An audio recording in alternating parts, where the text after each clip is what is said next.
This is your News Source Evening Bulletin for today, Friday the 12th day of July in the year 2019. Here is what we're tracking tonight.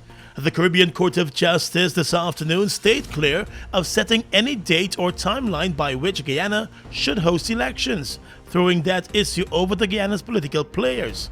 In delivering the consequential order, CCJ President Justice Adrian Saunders said the constitutional provisions on the passage of a no-confidence motion are clear.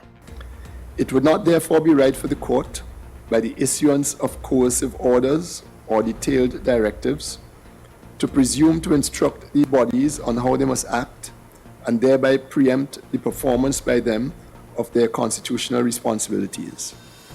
It is not, for example, the role of the court to establish a date on or by which the elections must be held, or to lay down timelines and deadlines that, in principle, are the preserve of political actors guided by constitutional imperatives.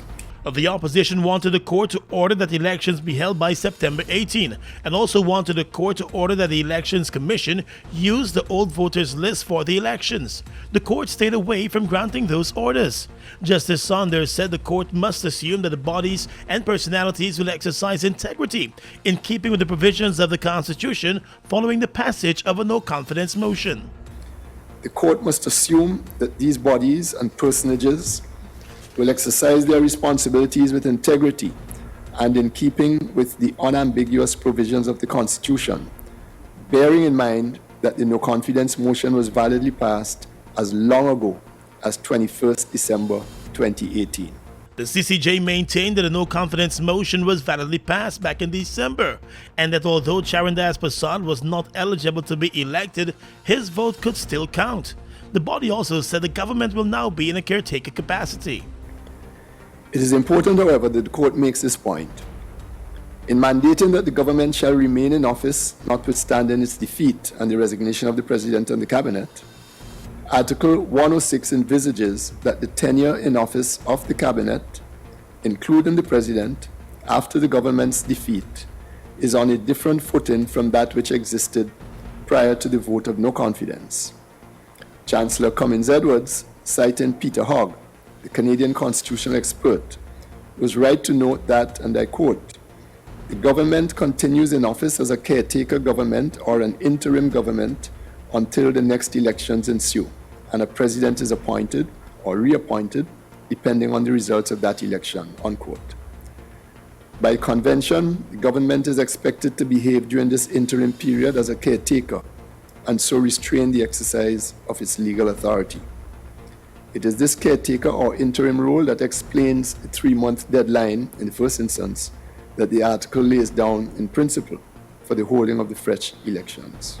On the issue of the GCOM chairman, the Caribbean Court of Justice President said it has been made known to the court that the chairman of the Elections Commission has since resigned, and the process has now started for the selection of a new GCOM chairman.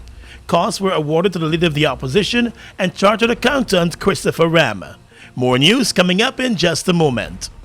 What would you do with 20 gigs of data? Get double the data this summer with GTT.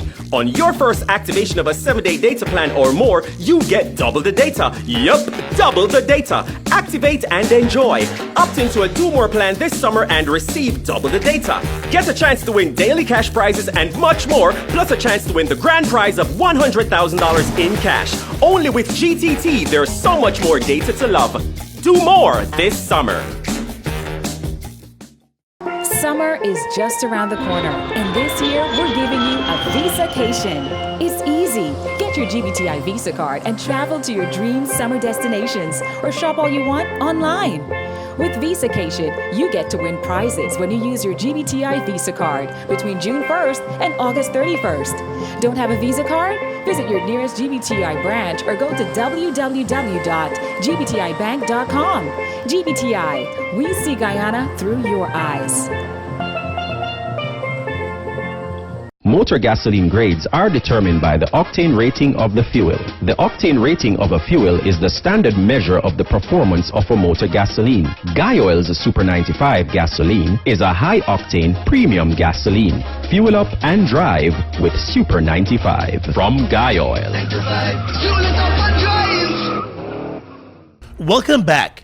Well, in responding to the consequential orders of the Caribbean Court of Justice, opposition leader Barra Jagdeo this afternoon said the CCJ has said that the government is in a caretaker capacity and therefore it must be acting differently. This government is surviving on borrowed time. Borrowed time. The CCJ said when the matter went to court that everything was on pause. But the pause button was lifted when its ruling was issued on June 18. Jagdeo again said there will be no move to the parliament by his party to extend the life of the government. Well, today, the CCJ has pronounced definitively on this matter. So all of Guyana, we have a caretaker government now. With a diminished role, the CCJ said it must act in that manner as a caretaker government, that it has limited legal authority and it must govern the country in the manner consistent with a caretaker government. And so what is a caretaker government that the CCJ, this status that the CCJ has just ruled and imposed on this government? It says you're there for one purpose and a sole purpose, holding elections, nothing else. Caretaker government. And Mr. Jagdeo also noted that he plans to move swiftly with the process of selecting a new chairman of the Guyana Elections Commission. And still in the world of politics, member of the People's National Congress and Director General of the Ministry of the Presidency, Joe Harmon, today accused the opposition leader of not showing good faith in the process to hammer out names for the selection of a new chairman of the Guyana Elections Commission. At a press conference of the People's National Congress this morning, Mr. Harmon said the government remains committed to honoring the Constitution and the guidance provided by the Caribbean Court of Justice. Unlike the President, Mr. Jagdeo has used this process to deceive the nation and send negative and misleading messages to the court. Mr. Harmon said the opposition leader has been pamphleting in the media rather than be committed to the process that he agreed to. We are interested in having a chairman of GCOM as fast as possible because we want the elections as fast as possible. So all of this pamphleting you see going on around, Jagdeo knows what the situation on the ground is. So it's pamphleting you see going on. He knows what the situation is. So we have no interest in delaying these elections. The President has said that. He said, and this in our prepared statement, he said that we want elections in the shortest possible time, but on a credible list of electors that will ensure at the end of it, the same people making the nice pamphleting themselves ain't got another reason after they lose to start pamphleting themselves again. Mr. Harmon said the meeting did its part in hammering out names and the president did his part in suggesting some names to be considered. The ball, he said, is now in the court of the opposition leader when it comes to moving the process forward. Yesterday, the two sides ended their representation meetings and said they believe it is time that the president and the opposition leader meet to discuss the process. No date for that meeting has been set just yet. Public Health Minister Valdo Lawrence is calling for an inquest into the death of Linden nurse Shanice Apple. The 26-year-old nurse was found dead in her apartment at the nurses' quarters in Mahdia just over a week ago. The minister met with the parents of the nurse yesterday and indicated that based on some of their concerns, she believes a full and thorough investigation should take place. The family of the nurse have complained that they have not yet received a report officially stating the cause of death. The family of the young woman also said that the Public Health Ministry should be more cognizant of the security at nurses' quarters and hostels, especially in far-flung communities. Initial investigations led the police to treating the matter as a suicide, but family members have since raised several other concerns about the death. In the courts, a Venezuelan man got lucky today after he pleaded guilty to being in possession of a number of spent shells, and he received a 2-year suspended sentence. The 31-year-old man, Ivor Marquez, was also fined $50,000. According to the court documents, Marquez was held on July 6 at Blackwater Landing in the interior region and was found in possession of 2 spent shells for 9mm bullets. He was found not to be the holder of a firearm license and therefore should not have had the items in his possession.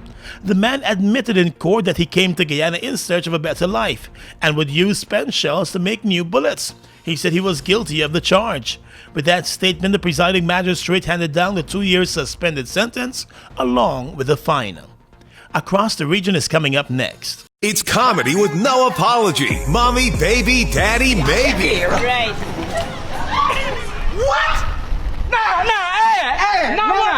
If the child born ugly, my granddaughter, put it on him. Put it on him? Me, you? Watch me with the say no. Watch, Joanna, I show you something. Let your grandmother back up. You know we settle the problem is. Settle what? Like 2 years domestic abuse. Yeah, Are you ready? Are you ready? Are you ready?